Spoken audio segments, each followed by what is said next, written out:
Assalamualaikum warahmatullahi wabarakatuh. Perkenalkan, nama saya Izauddin Syamil, bisa dipanggil Syamil, seorang lulusan Psikologi Universitas Indonesia dan seorang board game designer asal Yogyakarta.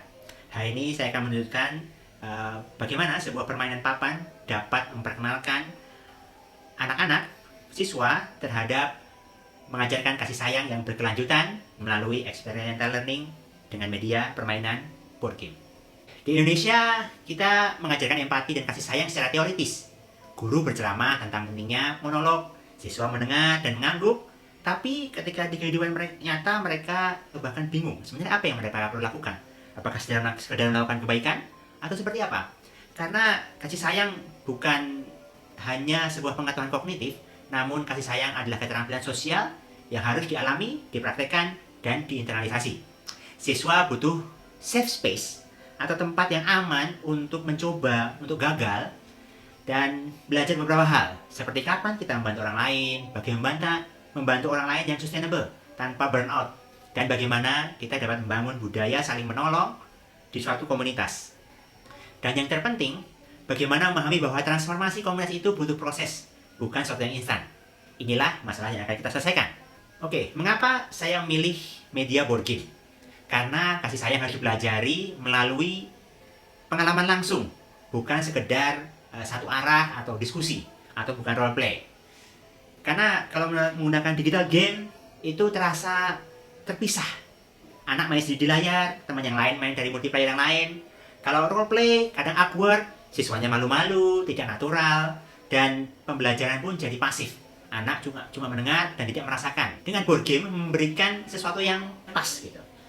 Kita ada face to face, ada saat berhadapan satu sama lain antar player. Habis itu ada komponen yang mereka pegang, ada yang mereka gerakkan dari satu tempat ke tempat lain, ada yang mereka baca, ada yang mereka pelajari, dan ada yang mereka coba.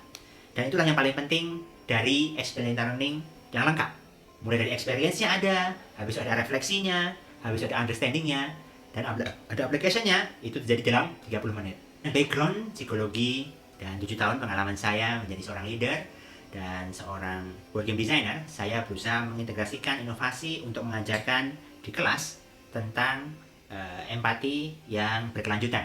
Yang pertama adalah mengenalkan tentang energy cap system, di mana mengajarkan sustainable impact empati melalui emotional labor awareness. Yang kedua adalah trade matching mechanic, di mana kolaborasi itu bakal bertemu muncul di trade yang sama. Jika kamu orang yang bijak, maka dengan orang yang bijak kamu akan lebih mudah membantu dan menginspirasi.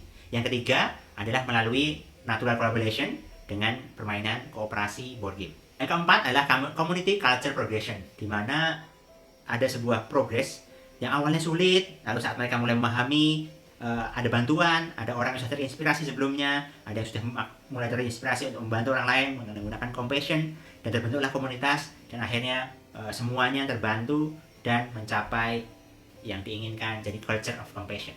Dan inilah gelombang kebaikan. Board game yang berusaha mengintegrasikan psikologi of empathy dengan realistic community transformation model. Mari saya tunjukkan bagaimana cara permainan dan cara penggunaan board game ini. Oke, mari kita setting. Di sini ada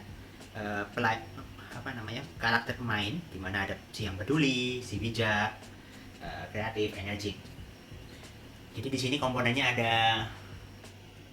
ada nama pemain, habis itu ada kartunya, ada pionnya, habis itu ada tracker untuk menunjukkan berapa energi yang dia punya. Seperti ini. Kemudian ada kartu siswa yang perlu dibantu. Ada namanya, dia bergerak kemana, dia tipenya apa. Ada macam-macam, kayak gitu. Jumlahnya ada segitu. Satu lagi ini adalah token.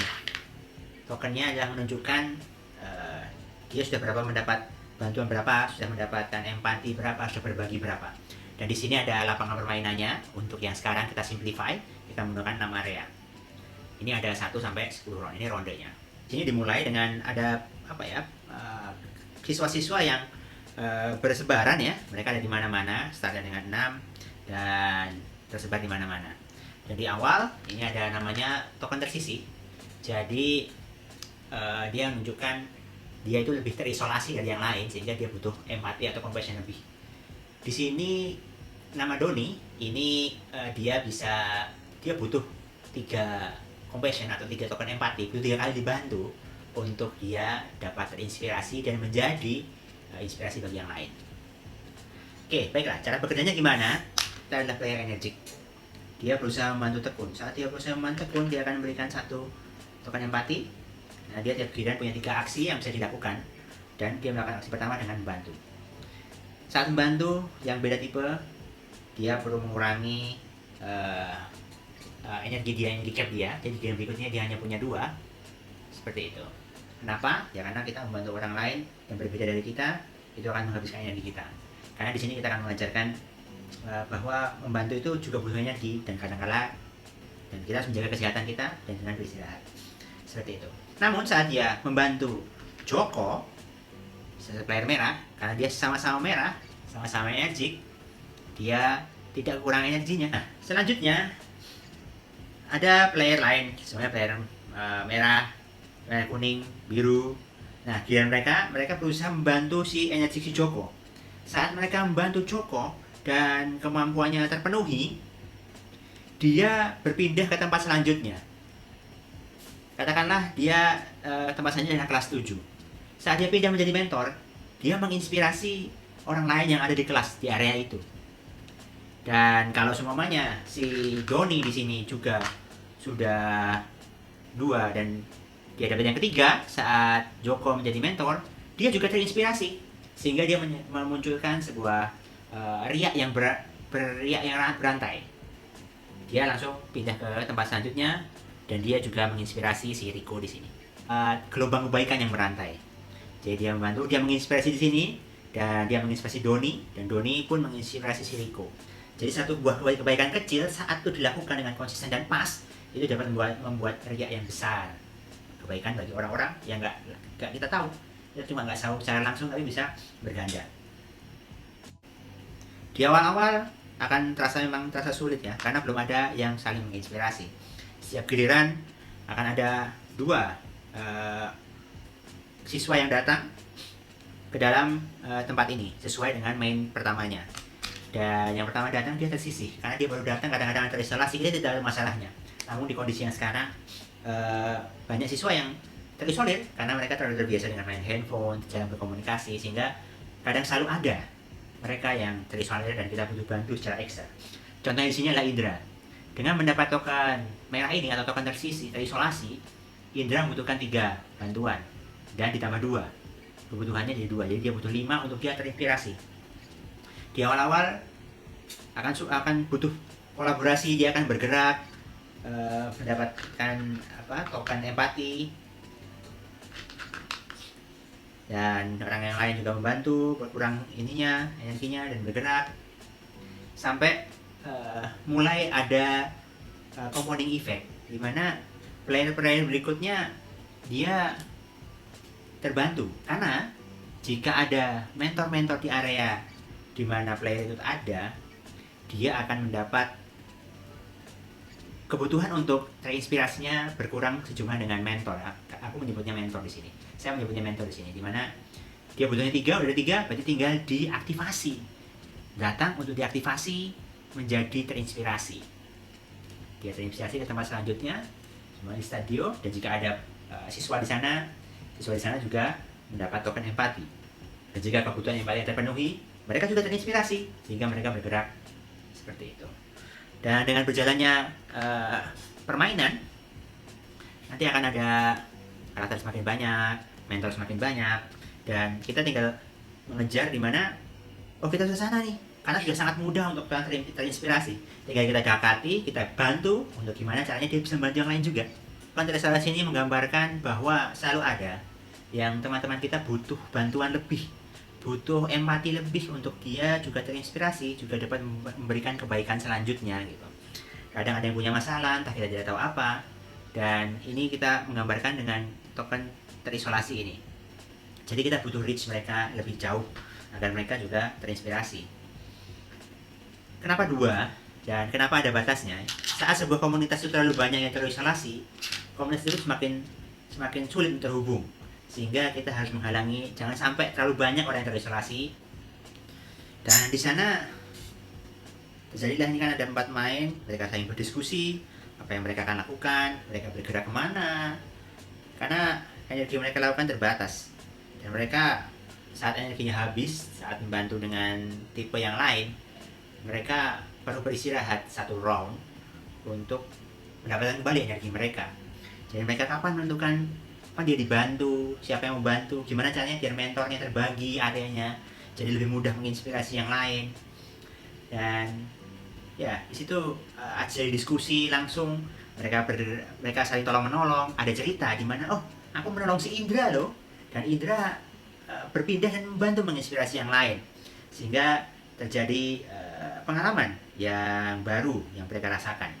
Oke, setelah melalui 15 iterasi dan 1 bulan pengembangan sebagai lulusan psikologi, saya berusaha memasukkan teori-teori dan menggabungkannya dalam sebuah gameplay di mana model kasih sayang menurut Gilbert ini, kasih sayang itu punya sesuatu yang konkret yang harus dilakukan gitu. Pertama, dia harus mengenali bahwa ada orang-orang yang perlu bantuan, di mana dia tersisih, dia tahu apa yang mereka perlukan, berapa jumlahnya. Ada yang cuma 2, mereka gampang untuk dibantu. 4, mereka butuh lebih untuk dibantu. Pertama, mengenali. Yang kedua adalah bahwa kebaikan itu dapat menyebar 3 derajat. Dalam permainan ini ditampilkan dengan bahwa kita bisa bergerak, mentor bergerak ke tempat berikutnya, dan akhirnya di sana dia membantu dan men-trigger agar di sana juga mendapat compassion. Format ini sangat bisa digunakan seterusnya, karena di sini hanya menggunakan kertas, ini bisa menggunakan barang-barang apapun yang ada di kelas. Formatnya bisa di print secara mudah, tinggal dipotong dengan HVS, dan sesinya kurang lebih 30 menit. Dan ini bisa dimainkan antara 2 sampai 5 player. Mungkin selanjutnya sebenarnya sudah ada kayak campaign-nya, di mana ada misi-misi yang harus dilakukan. Saat mereka sudah terbiasa, nanti ada event-event yang terjadi, sehingga mereka ada strategi yang bisa dilakukan. Dan tidak butuh teknologi apapun, hanya butuh kertas, ini kertas HVS, dan ya bidak-bidak yang ada di kelas, barang-barang apapun bisa menjadikan itu sebagai alat permainan. Di kondisi apapun, ada listrik, di tempat terpencil. Dan desain ini juga modular, sehingga bisa dikostumisasi. Sekarang mungkin ada 6 player, ada 6 macam, dan playernya ada 27. Nanti bisa dikembangkan sesuai dengan mungkin ruangan kelasnya disesuaikan, habis itu nama-nama orangnya juga disesuaikan.